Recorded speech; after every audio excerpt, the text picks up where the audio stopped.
You're listening to Parasearch Radio, news, views and reviews from the world of the paranormal from across the UK and beyond.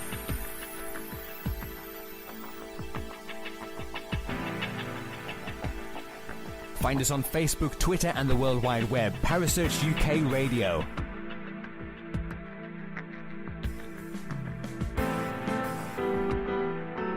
Parasearch Radio, broadcasting to the UK and beyond.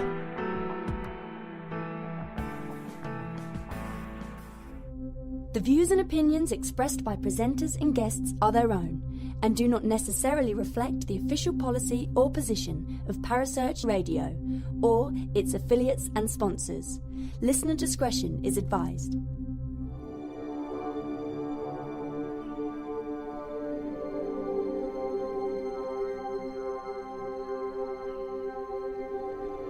You're listening to Kerry Greenaway and Mark Manley on the Dark Mirror Paranormal Show, only on Parasearch Radio.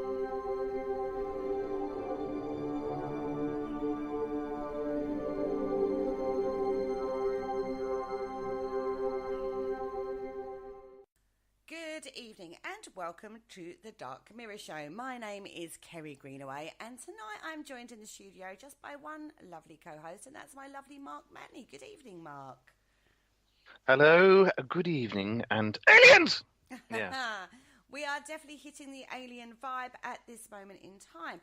Now, a couple of weeks ago, last week we did Salem Con. The week before that, we looked at a phenomena called Men in Black. Now, this led us down, or should I say led me down, because these lads were already down this rabbit hole. It scared the pants off you. Yeah, it's well out of my comfort zone, this whole alien ufology world. I don't like it, Mark, is all I'm going to say. Don't like. As I said before, you talk to rocks. Yeah, but that's normal. Your alien stuff is weird. Okay. Anyway, over the next few weeks, we have got quite a few different shows coming up on different types of alien phenomena. We thought we'd have a look at this a little bit more deeper because there are lots of different areas that, in all honesty, because of my own particular fear factor, I would say we have kind of avoided this, and Mark has managed to bring this topic into just about every other show. It's my job. I have to. I am the alien guy, and to be honest, it's worth it when the cameras are on and I get the alien link in it and I just watch your eyes roll and I can see you muttering swear words under your breath. And it's like, yes! We try and pick a topic every single week that I can't possibly find an alien link to, but Mark manages to every single time. But on this one, I've given him free rein. I asked the lads what they would like to talk about, and they were like, we'd like to explore this a lot more. So, okay, I went, all right, fine. If that's what you want to do, then that's what we'll do. And then you started reading it and went, ooh. And then I sort of went from, literally, oh, this is interesting, to, oh, my God, to, oh, my God. So we were going in levels of horror.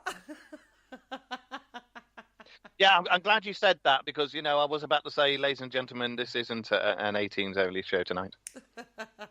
It was a bit, it is being a bit of an eye-opener.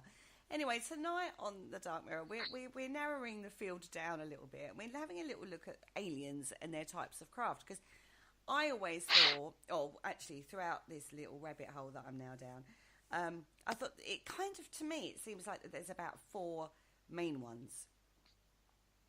It's like we've said before when we were talking about it before the show.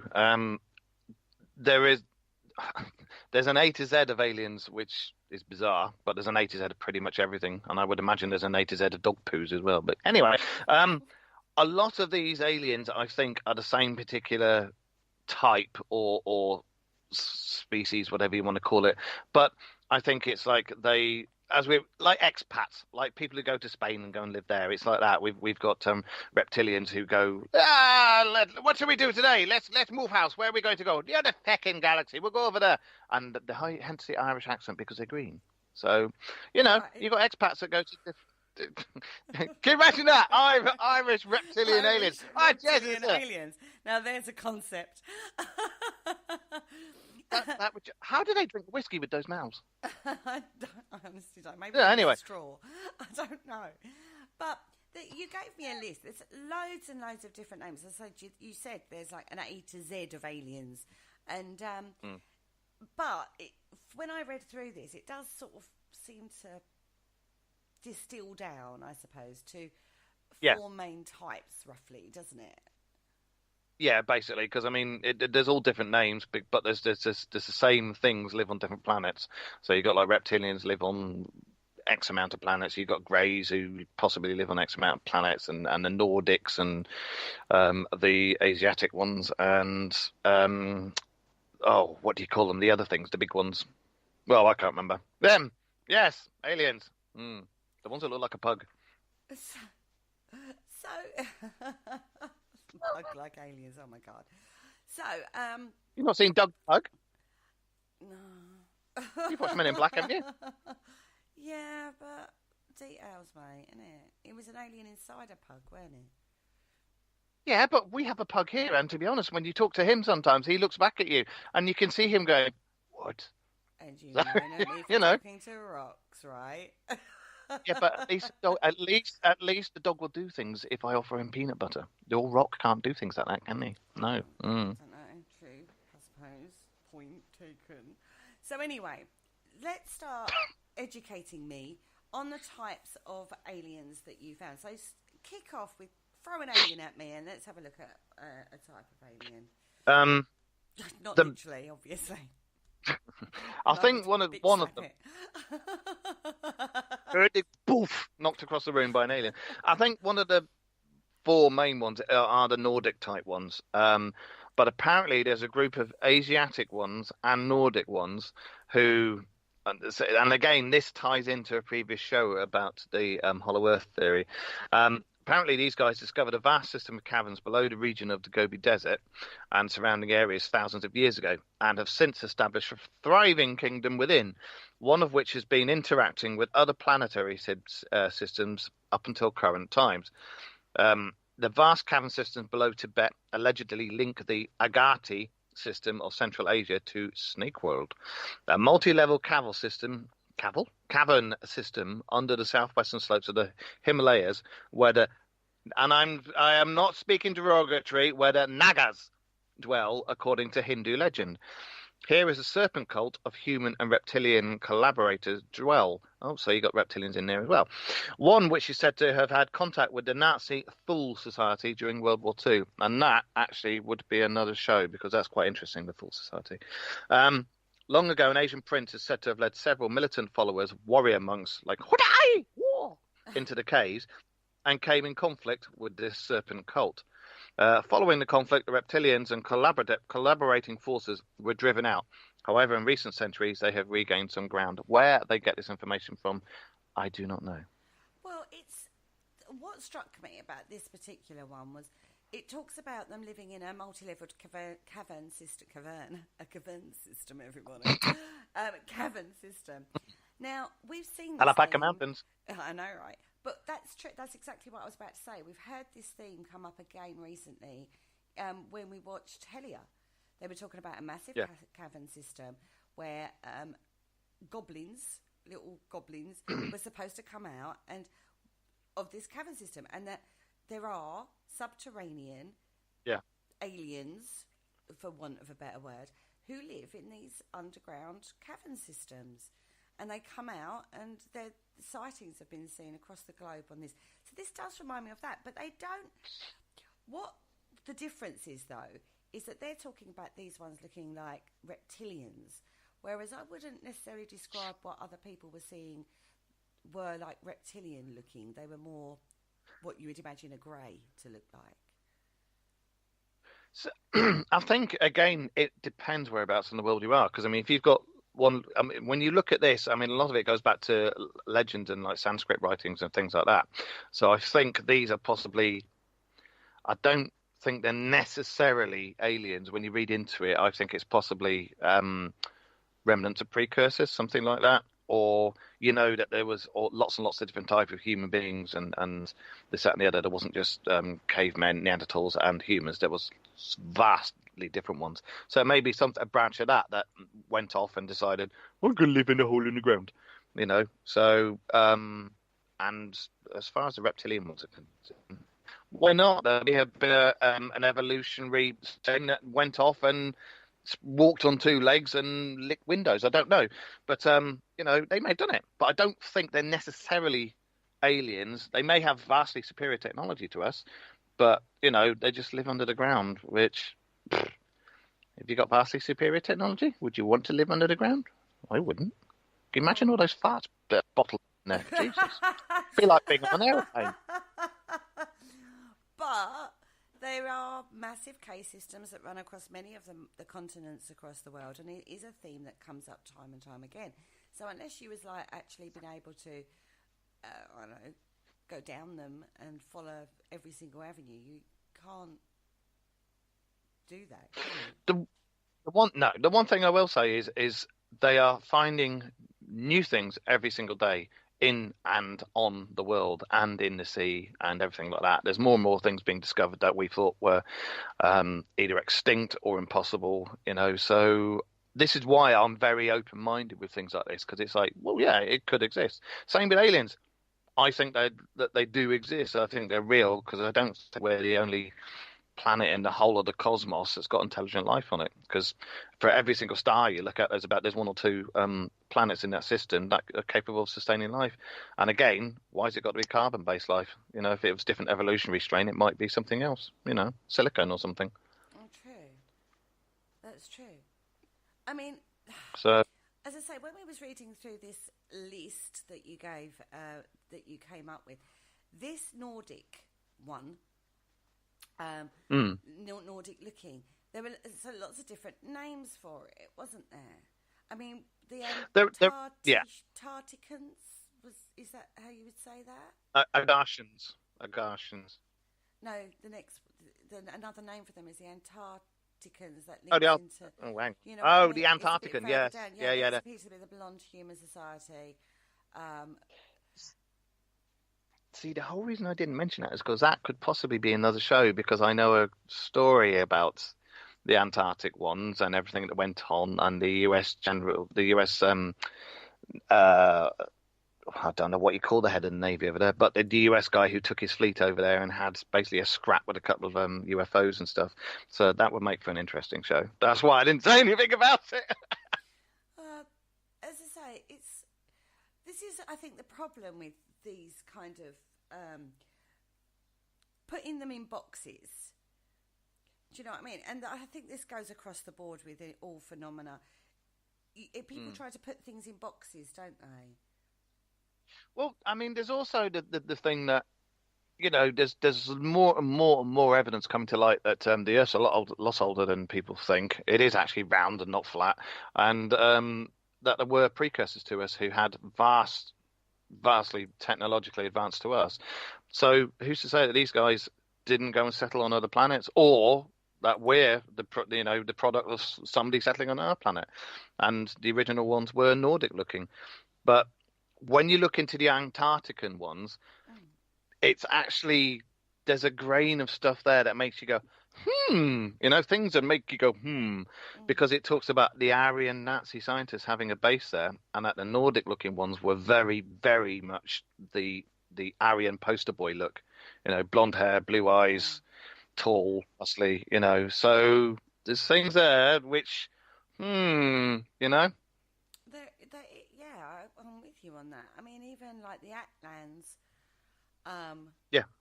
are supposed to be this look, aren't they? Again, it's the same sort of name, but for different, when you actually look into what these different types are, they look the same and, whatnot. And it's all a bit... So are we going then with the Nordic-y looking ones, God, as being nice aliens?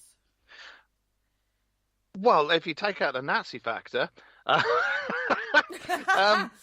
as you do. Yeah, Maybe they just you just lie still, yeah, I'll take it. Yes, I get the probe out, and no, don't flinch. It makes it worse. Maybe that's where probing I came think from the Nazis originally. Oh, they do it. Why can't we do it? there's so many jokes there, but I'd probably get the show closed down if I did that. Um, I think that all these different ones, like the Atlanteans and the Antarcticans and this that, and the other, I think they're the same ones. If they're living under the water, or if they're living in caverns, especially if you're living in caverns underground, if you think about it, they're going to have some sort of transport if they need to interact with the world above. So if they're coming out in caverns in the water, they're going to need USOs. If they're coming out of the alleged holes in Antarctica, they're going to need UFOs. So that would explain a lot of the sightings along coastlines of USOs, and that would explain a lot of the sightings in Antarctica of the UFOs. Well, there do seem to be UFO flaps around the world, and it's a whole mixed bag of lots of false flags and conspiracy, and God knows what else going on with this one. So let's talk about reptilians. Now, I know we're going to do a whole show on reptilian, the reptilians, because there's a whole mythology themselves grown up around the old reptilians, isn't there? Yeah, moving on. Sorry, did I go too quick? No, it's just you're saying there's been an alien flaps going on, and my mind just went into overdrive, and I'm like, what? Anyway, Bootians. That's my favourite name. Bootians. Maybe that's where the term booty call comes from. It was a reptilian coming down and going, anybody want some? But apparently there's reptilians from the Booties system, and they're called Bootians. These are reptilian entities from the Draconis system, and the Draconis system has been mentioned a lot of times, and it is in a lot of legends, and it's written down in a lot of not the Bible, but other religious scripts about people coming from that system. And there's some tribes in Africa who actually they pass everything down as they don't write it down, they pass it down word to mouth. I can't remember what the word is. Orally. They could. I just wanted you to say that. Ladies and gentlemen, you just said it yourself. That's a pay-per-view. That's for another show. Anyway, they pinpoint a star system where these guys come from, and they've never had any visual aids or anybody telling them where it is. It's literally where people have visited and said, "Oh yeah, we came from there," and told them where it is. So again, there's a grain of truth behind some of this stuff. But yeah, you've got, what have we got here? You have got the Booty. I love that name, the Bootians.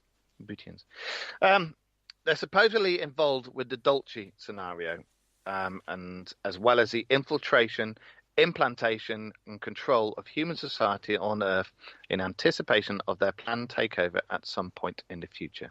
These are the nasty guys. These are the reptilians. I don't believe these people who take snapshots of famous people and go, look, the reptilian has been caught, their eyes have changed. No, come on, people. Have a word with yourself, love, Taking photographs of people when they're live on stage, and look, because they're looking upwards, it's made their pupils look like they're slanted because they've looked up so quick that the shutter has taken it and exposed it, and looks like these alien eyes. Look at that, they're turning into an alien. No. I no, just no. Theresa May, possibly. Come on, good old Queenie. Possibly. But, you see what I mean now? I mean, some of them are just ridiculous. But yeah, these are some of them.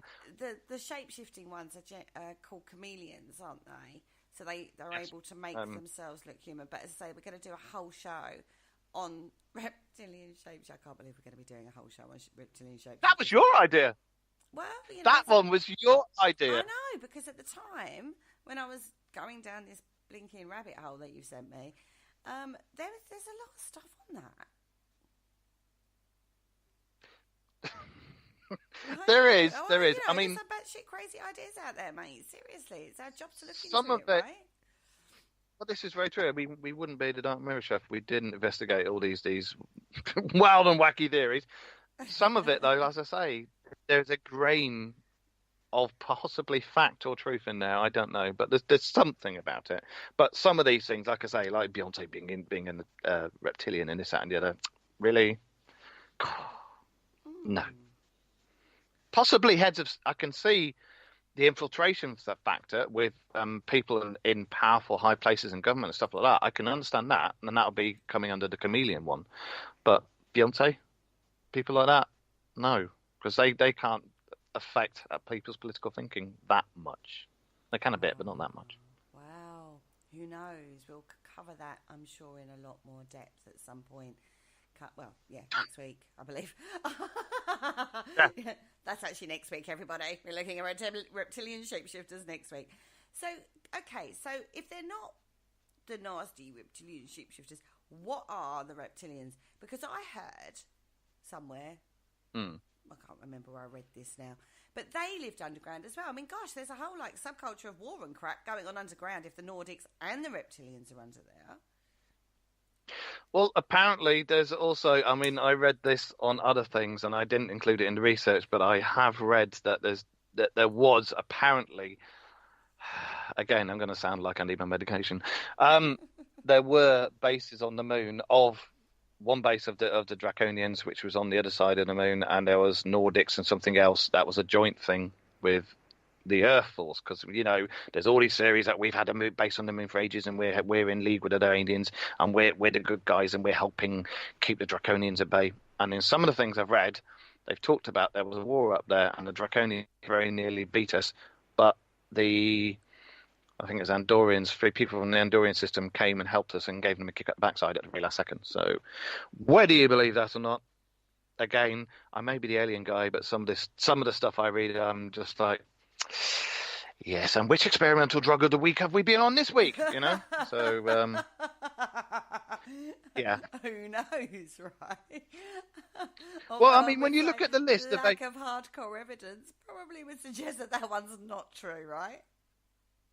Well, unfortunately, and again, this is where the grain of truth comes in. You've got these people who pertain to be from secret bits of the government, and they were doing this and they were doing that, and they've already got the time travel, and they can put you forward and backwards by up to 50 years, so that if you're working here, they can bring you back in time, wipe your memory, so you don't remember a thing about it, and you're back to being your youthful self. The whole thing is, it could be plausible, because if you work for that section and they've done that for you, there's no way you've got any chance of writing it down or having evidence. So it's all the hanging in the air and, Wow. Yeah. So it's a bit like the Men in Black that sit in your garden. Mate, this one in my garden. I tell you, I get them a fire and cups of tea and all sorts. Well, they love coming round here. The next one, I tell you, they do. They're just watching you because it's like that alien woman, reptilian hybrid. We've seen her eyes change. Yeah, obviously they do. I'm like, no, just basic, boring old human. I'm afraid. I don't recharge my suit at night, or maybe I. Ladies and gentlemen, just nod, smile and wave, boys. Just agree with her. All right. Anyway, my other thing, as I said, is it's cryptozoology. Out of everybody who's going to be an alien, it should be bloody well me. And they this is where I think they're getting things mixed up, because they're trying to say that chupacabras are a type of alien hybrid. So basically, on this one, what they're actually suggesting is that an alien came down, had sex with a dog, and then they managed to get a chupacabra out of it, right? Had sex with a dog? Well, unfortunately, we all have exes, but when you read this... When you read this one, right, this one here, and they don't call them cryptozoology, they call them anomalous biological entities, or ABEs. And this chupacabra thing is reportedly a cross between a creature known as a grey, and we all know who the greys are, and what most witnesses describe as the body of a bipedal erect dinosaur. A bipoodle erect. It chose, out of all the dog species to do it with, it chose a poodle. You just see that, can't you? Just had my hair did. Sorry, everybody. A bipedal erect dinosaur, but it doesn't have a tail. Its head is oval in shape, and has an elongated jaw. Two elongated red eyes have been reported, together with small holes in the nostril area. So basically, it's this little dinosaur. A small slit-like mouth with fang-type teeth protruding upwards and downwards from the jaw. So when you look into the Chupacabra legend and you look into things that have been recently found and this, that, and the other, that's nothing at all like the Chupacabra legend. Because they think that they possibly found the real Chupacabra, and it was a cross between a coyote and was it a grey wolf? It was either a grey wolf or a Mexican, Mexican grey wolf and a coyote, because there was that dash cam footage from the local sheriff who had his camera on, and they saw this thing, and then a woman reported having had one, and she had it in, and it'd been killed because it attacked her livestock and that, and she actually had it in the freezer and handed it over as evidence, and they did the DNA testing, and it had a massively long elongated jaw, looked like the maddest wolf you've ever thought of, and it turned out it was a hybrid between a coyote and this Mexican wolf, and they never thought these things could mate, but they did. So and they reckon no that's alien there then. No, that's what the running theory is. It's just a hybrid between. I mean, who's the bravest one, the wolf or the coyote? Was it? Oh, damn, like... bit of that, and the other one's going, oh crap, just stay. I still think of Britain. Oh bless, you gotta love it, haven't you? Now, one you did bring to the table was something called a Dracoborg, which is a cybernetic form. Controlled by the reptilians. So we're jumping back to the reptilians on this one.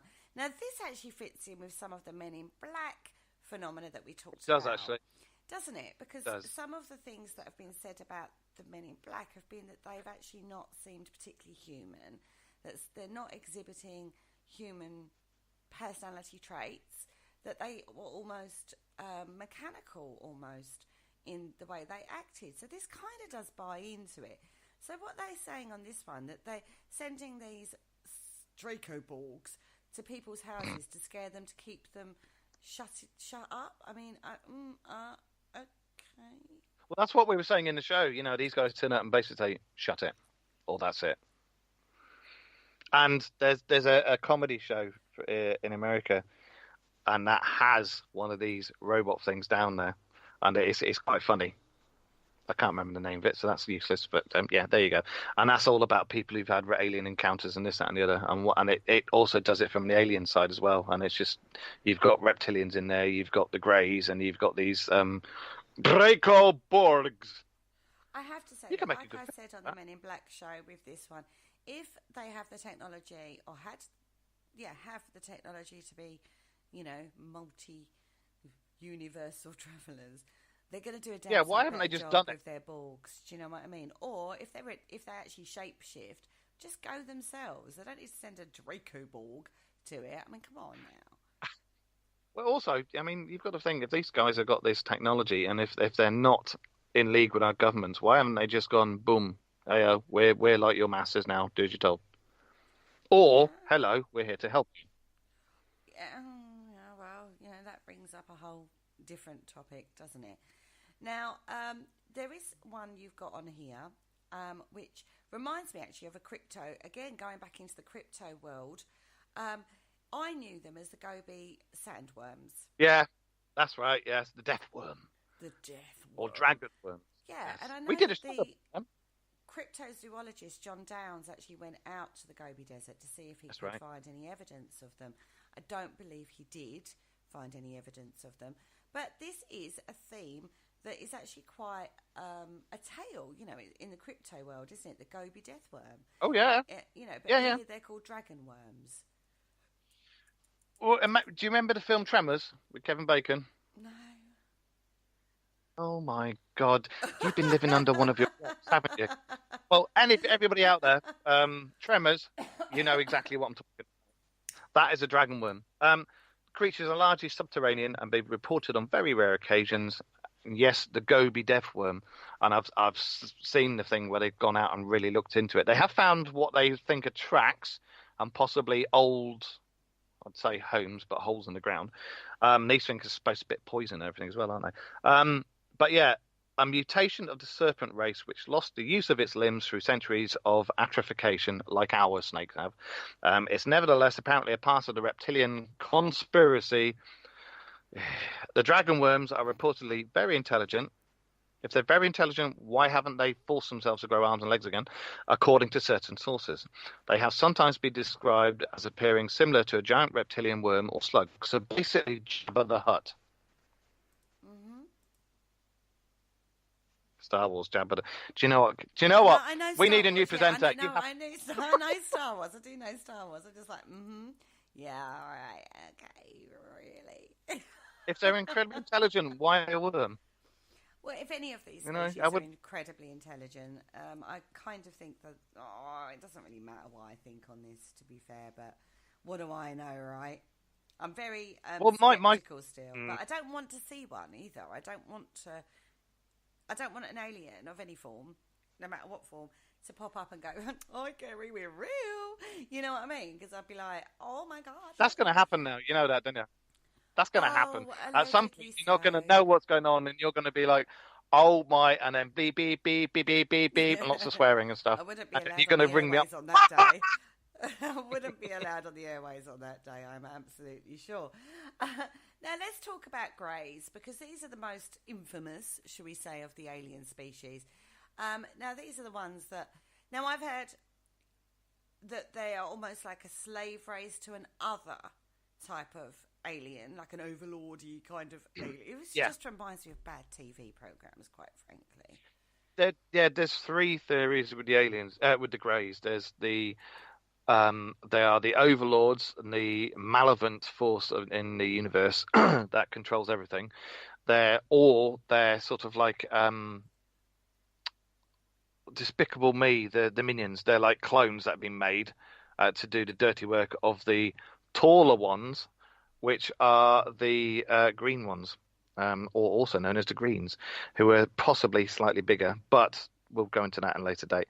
But yeah, these things or there's also the theory that they are humans that have evolved in the future and come back in time to do whatever the heck they're trying to do to us. And then there's the last theory that the greys are actually a different form of alien, and that the grey that you see is actually a suit that they have to wear to interact with this dimension. That's a theory I've heard as well. Yeah. I've heard the two kind of theories. One is that they're sort of like a slave race, probably isn't the right terminology, but they sort of like do the bidding of an overlordy type, the giant-y type alien that you would talk, that we haven't covered yet, and then also that they have a biosuit which gives them a grey look, the big eyes and whatnot look. The thing that you're going to have bad dreams about. Yeah, that's the one. Yeah. Mm-hmm. Actually, knowing your dreams, you're probably you're going to dream about a grey coming and molesting you, and then all of a sudden the suit will come off, and I'll pop my head out and go, "Aliens!" And you'll wake up and go, "For God's sake!"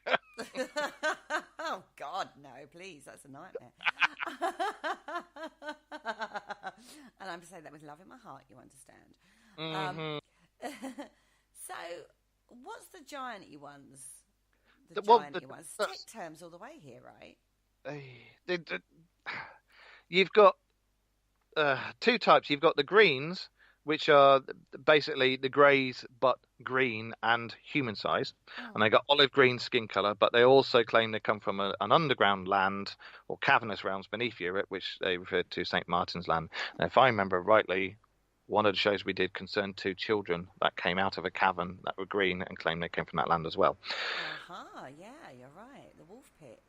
No, not wolf that's right. Pit, wool pit. Yeah, and you've got the Grails, which are saurian grey type entities who are basically greys, but a lot taller, with extremely thin rail-like torso and limbs, yet they're extremely strong. There's a lot of other ones as well, but you basically you can see it. You got the tall ones who are the ones who say you will do this, and you got small ones who go yes, master. You know. Yeah. I suppose I don't know. And the ones are supposed to live off they're supposed to be like energy vampires, which is a whole other show as well. Yeah. This is it. I mean, God, skimming through some of these, but the stories and legends behind each of these is absolutely enormous when you start delving into it. And this is kind of the problem with the ufology world, isn't there? There's so much about it all, and it's like you said, it's trying to pick something tangible out of mud. When you look into this list, I think a lot of it is stuff that's being mixed up from myths and legends and particularly with stuff that we've covered in other shows. I don't think they're necessary aliens at all. I think if there is a subterranean realm in this earth, which could be possible, it's just a branch of our evolutionary system that developed differently to us, you know. Yeah. But I mean, the main four, I can say, yeah, possibly aliens from different places, but the rest of them are just getting mixed up with the realm of fantasy and myths and legends, and it's just getting confused, I think. Yeah, I mean, there is also, like you said before, that cryptozoological link as well. I mean, you only have to look at the case of Point Pleasant to see that link there in quite depth. I mean, if you've not read that book, The Mothman Prophecies, and I suggest you do, it's quite a good. I'm sure we'll look at that case in more depth at some point. But the Mothman, you know, that's always seemed to be linked to ufology flaps, shall we say, Men in Black, ufology flaps, lots of coincidences, lots of synchronicities, lots of things. But that started with the Mothman, didn't it? Well, yeah. I mean, they're supposed to be subterranean, like the others. Basically, huge, human type things, big wings, big red eyes, and I think that the Mothman thing is a mixture of a lot of legends like the Jersey Devil and everything else as well. That's my own thing about it, you know. But you've also got, when it comes into the cryptozoology realm, you've got the maddest theory that I've told you about before, that Earth is a prison planet and that all the crypto that are reported, you know, like Yetis and chupacabras and everything like that, they're actually prisoners from other planets and they've been put down here because it's a prison planet. I have heard that one, and I have looked at the person talking about it and thought, wow. Don't know what he's been smoking, but wow. Do you think then that a lot of people are making huge, massive jumps of assumption from old texts and things like that, and then making it fit? If that makes sense. I think some of it definitely, yeah, because there's just too many coincidences and too many likenesses to other things. But some of it I don't think, or some of that I think are genuine sightings, genuine things that may have been seen back in the 16th century, but also back then, because they had no reference to that of what it could be. They, you know, that's where some of these myths came out.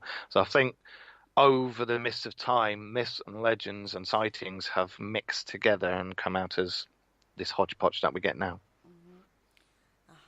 And then when you mix governments in there and conspiracy theories, it all becomes a bit of a quagmire, which does seem to surround this particular topic. It's not it never seems to be easy, does it? I mean, even when you look at cases that people have experienced, even that's not easy to distill down. It's quite hard. I mean, I'm jumping on now because otherwise we're going to run out of time. Even down to the types of alien craft. If there are aliens out there, you know, no matter what you want to call them, no matter what they are, we've talked about them living under the earth. But every day there are reports of people seeing strange anomalies, we'll go with, in the sky or having experiences with alien craft. You know, there's a plethora of information and videos and God knows what out there on net.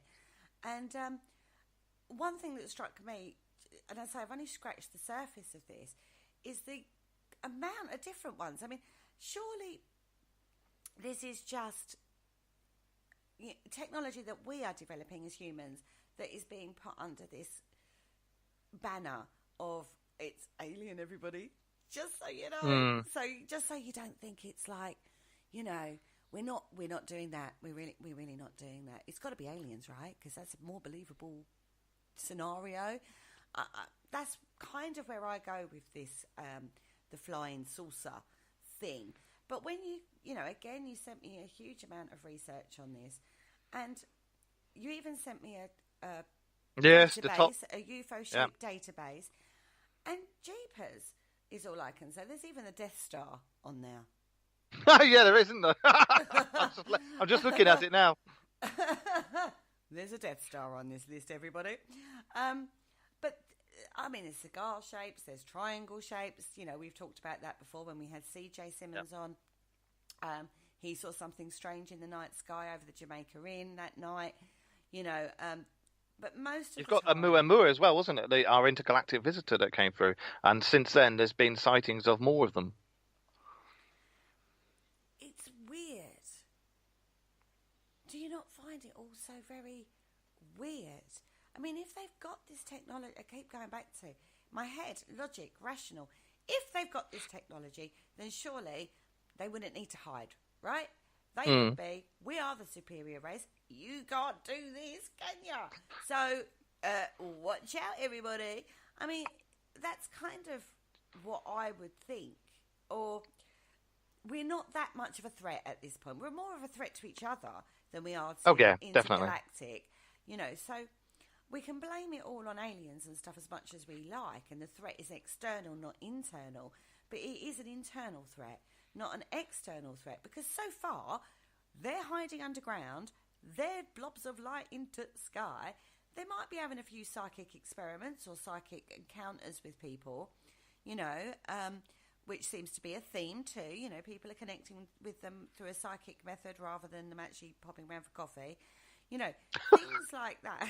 I know I'm dumbing it down, as it were, but I'm trying to make the point of, if they've got all these abilities, they're not really showing themselves as a threat at this point. None of them are. No alien species is showing themselves as a threat. However, humans are constantly showing themselves as a threat to each other. So, and we haven't got the technology to combat something like this. So this suggests to me logically and rationally, it's us. It's not alien, it's us. I think a lot of it is us. I think a lot of it is our experimental craft, like the stealth bombers and stealth fighters. When they were in their testing stage and it hadn't been released that they were doing it, they were reported as alien craft. You've got the triangle ones that are seen, which are reportedly an experimental craft of ours called the TR-3B. You've also got the different various types of bell shapes and flying saucer shapes. I know the USAF had developed a flying disc. And the pictures of it you can download. The exactly. Nazis were actually trying to develop a disc-shaped aircraft, weren't they? They had the bell. They had the bell, but they think that was to do with red mercury, and they think that was to do with trying to do time travel. But one of the places where they tested that is parts of the anti-grav system that they use is still standing just outside Poland. But I think the vast majority of things are our stuff that's been cited, new stuff that's been cited, so we don't have a point of reference for it, or mistakes.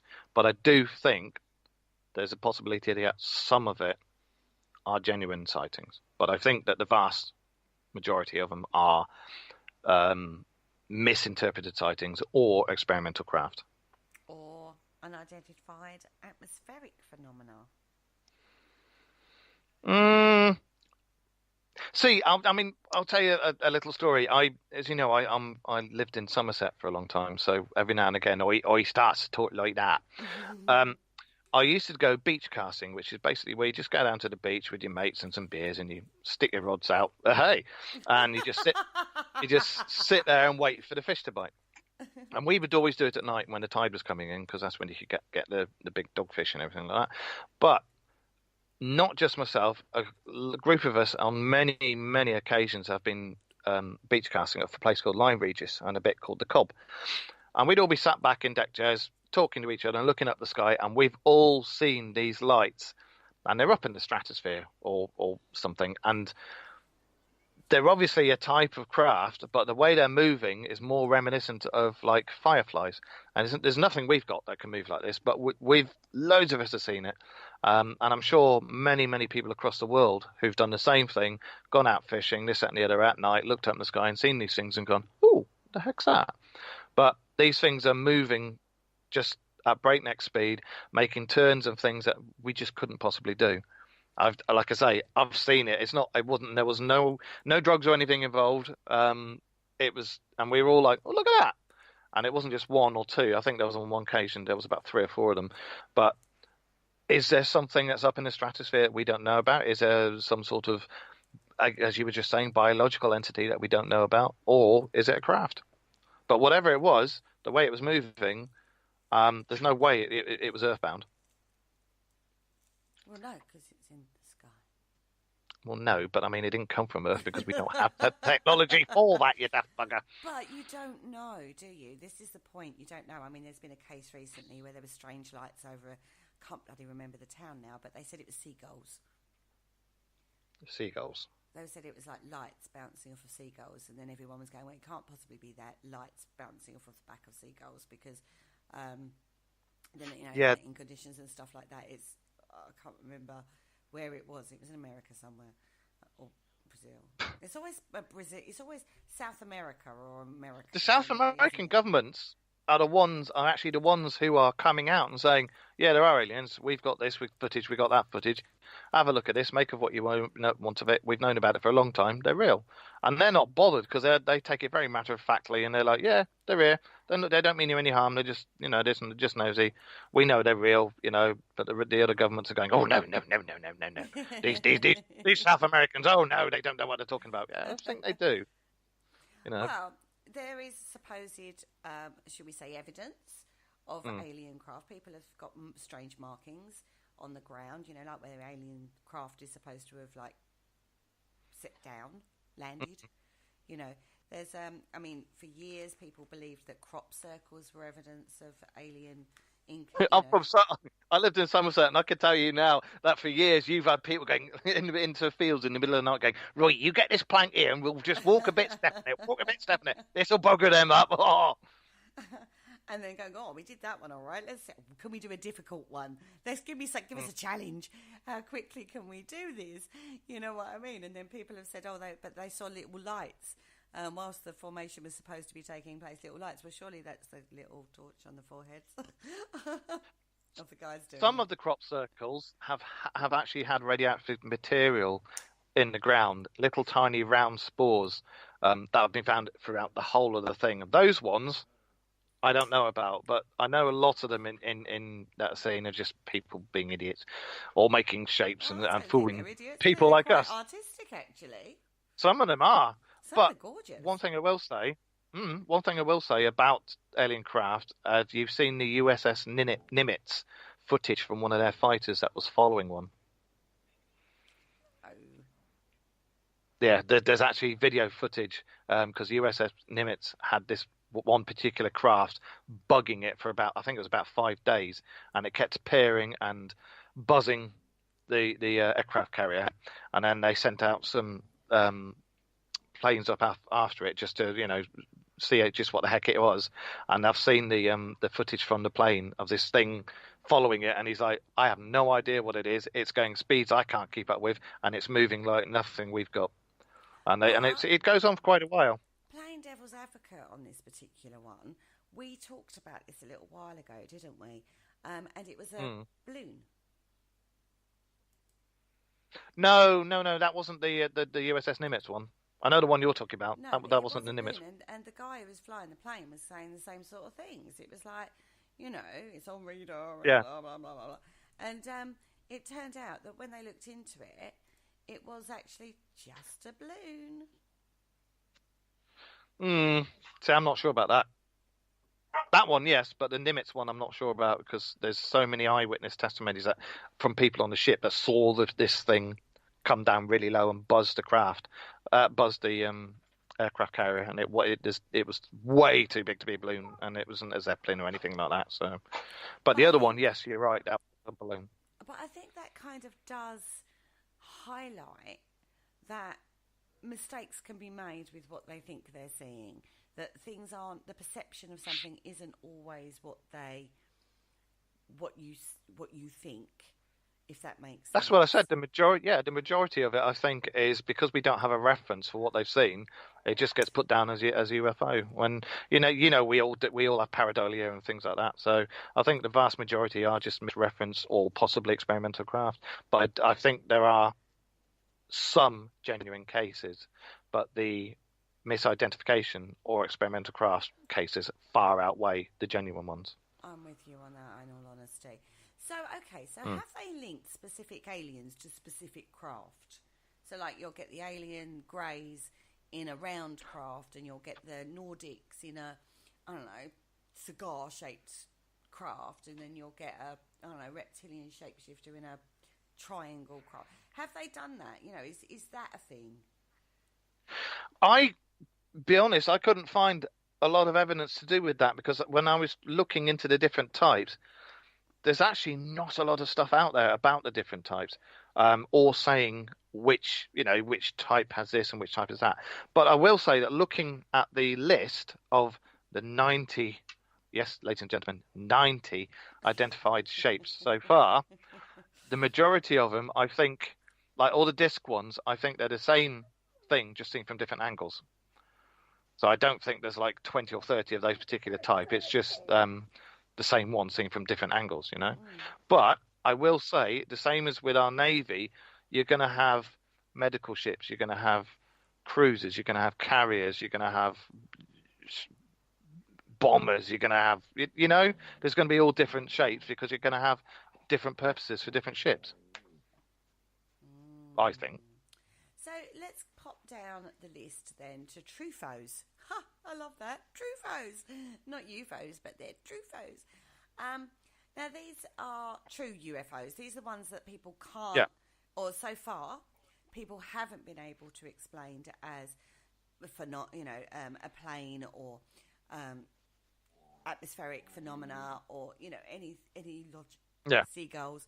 Do you know what I mean? Anything like that. Let's have a little look at that. Give me some examples, Mark. Let's have a look at. Like to point out that is the dog. I have two dogs in the background who are playing. Will you two shut up? God, Captain. Carry on. So, right. One of the most interesting and well-studied encounters took place over Mansfield, Ohio. Shut up, you two, before I throw you out the window. I'm not going to, ladies and gentlemen, don't worry. No dogs will be Mansfield, Ohio. In the making of this programme, I would just like to point that out. Captain Lawrence J. Coyne, C-O-Y-N-E, was the pilot of the crew of an Army Reserve helicopter that left Columbus, Ohio, on the evening of October the 18th, on a flight to the home base in Cleveland. The sky was clear but moonless at night, and visibility was approximately 15 miles. Wow. Near Mansfield, the crew noticed a strange red light. Sergeant John Healy saw it first to the west, but it seemed to be moving away, so he didn't say anything. About 3 minutes later, Sergeant Robert Yanaksek saw a small red light to the east, where it appeared to be moving along and pacing the helicopter. When the light began to move towards the helicopter. Fearing they were about to be hit, or collided with, Captain Coyne thrust the control stick down and the helicopter began a quick descent. At the same time, he requested information from the Mansfield control tower on jet aircraft in the vicinity. However, radio contact was lost and the helicopter's compass began to spin out of control. Now, that's been reported a lot of times from a lot of aircraft that have had encounters, that all their instruments just go absolutely stupid. Well, that's kind of a theme in the Bermuda Triangle as well, isn't it? But haven't they sort of come to a conclusion? There's a couple of things for that, various things and gases and this, that, and the other. So I don't know. It's a Bermuda Triangle. Fearing they'd done that. The red light continued to close in, although even though the helicopter was in a rapid descent, suddenly the light began to hover in front of them and slightly above it. Coyne, Healy, and Yanaksek each later. Just 1 second. I've got to sort these dogs out. Just 1 second. The dogs are having a full-blown fight, everybody. Right. So he's just had to go and separate them. Yes. Sorry about that. dear, oh dear. It's a good job I muted that mic, I tell you. They reported that they saw a cigar-shaped grey metallic object which filled the entire front windscreen of the helicopter. The object had a red light in front and a white light at the tail. See, to me, that sounds like a human craft. But its most interesting feature was the green beam that came from its lower portion. That was somebody with laser pointer going, ha! Without warning, the beam rose up and flooded the helicopter's cockpit with green light. After a few seconds, the object sped away as the crew watched the white tail light recede. Each man noted that the object made a sharp 45-degree course change, something impossible in present-day aircraft. And most amazing of all, even though the helicopter had been in a steep descent, Captain Coyne noticed that it was now higher than its original altitude and still climbing. He tried to regain control of it, and in a moment he fell off a bump, and he began a slow descent to the cruising altitude of 2,500 feet. So it sounds like something had control of it. Coyne was convinced that something had caused the helicopter to rise quickly, even though the control stick was thrust down. That something, he was certain, was a true foe. So there you have it. It does sound, I mean, that sounds interesting. The green light, I mean, obviously not a laser pen, but the green light sounds like it was either scanning or taking control of them so that they didn't crash. It's a difficult one to call. Yeah, it is a difficult one to call. But the fact it's got poor light, that makes me think of Earth, something from Earth. Yeah. I mean, I have to say, with a lot of these first-hand accounts that you get, they are just accounts. They're not verifiable, as it were. Well, you got three of them. It's a personal experience at the end of the day. It's so different. Yeah, there's no record. Saying I've seen a ghost and somebody else going, okay, well, tell me about that ghost. There's no difference in that, is there? No, but it's just the fact that it's in USAF and there was three of them in there and they all saw the same thing. So, but that's again is the same as a paranormal team going out and three of them seeing the same thing and two of them not. Yeah, I'm with you. It's a whole interesting ball game of area. I will say it does lead you down a million different rabbit holes, and trust me when we say that there is like a lot of different types of craft and types of alien. It was a plethora. I mean, gosh, it's like a plethora list. But then I suppose it's down to interpretation at the time, right? I was about to say the one thing with this particular case is that a ufologist, Jenny Zeidman, she got involved in the case and investigated it. And in 15 years, it took her to find any other evidence. She actually found a family that lived underneath the flight path of the helicopter, and they said that they saw the helicopter and they saw the other craft with it. But again, personal account, it's not proof. It's personal experience. I saw an aeroplane flying above my house the other day, and I would be able to verify that with flight plans and flight. You know what I mean? Yeah, exactly. That's what I have trouble with this whole area. It's a lot of personal experiences, but then, like I said, it is more. It's so different from I saw a ghost and you can't prove it. Do you know what I mean? There's a no different scenario going on there. It's a personal experience that's been documented, and yes, you might get verifiable backup kind of personal accounts that link into it, which would go with hauntings, residual hauntings and stuff like that. But at the end of the day, it's a fascinating area for research. We're actually coming to the end of the show, Mark. I was just about to say, so to recap, there's 90 different types of UFO, and there's lots of different aliens, but most of the aircraft and most of the aliens are the same things, just seen from a different perspective. And I do find it interesting that amongst all this research, they haven't linked a specific alien to a specific craft. Yeah, that's the one thing. Quite compelling in regards to, okay, so that kind of leads you down a whole different thought pattern, right? I mean, when you look at USOs and stuff like that, well, when you look at USOs and you look at paintings from hundreds of years ago and this, that and the other, it's always a saucer. And same with USOs. It's nearly always a saucer. So I'd go with the saucer shape and the triangle shape and the blade shape. They're the ones that get reported the most. And, of course, the cigar. Okay, if you miss any of our shows on Parasearch Radio, don't forget you can pop over to our YouTube channel. There are 2 channels over there. There is Archive Parasearch and there is Parasearch Radio. Go over, click like, share and subscribe. And don't forget, if you like what you hear, tell your friends about us. Oh, I like what I hear, baby. I know, right? Tell your friends, help spread the word. Parasearch Radio is on 5 nights of the week with lots more lineup shows due to come. On that note, love you. Thank you very much. Next week, we're talking about reptilian shapeshifters.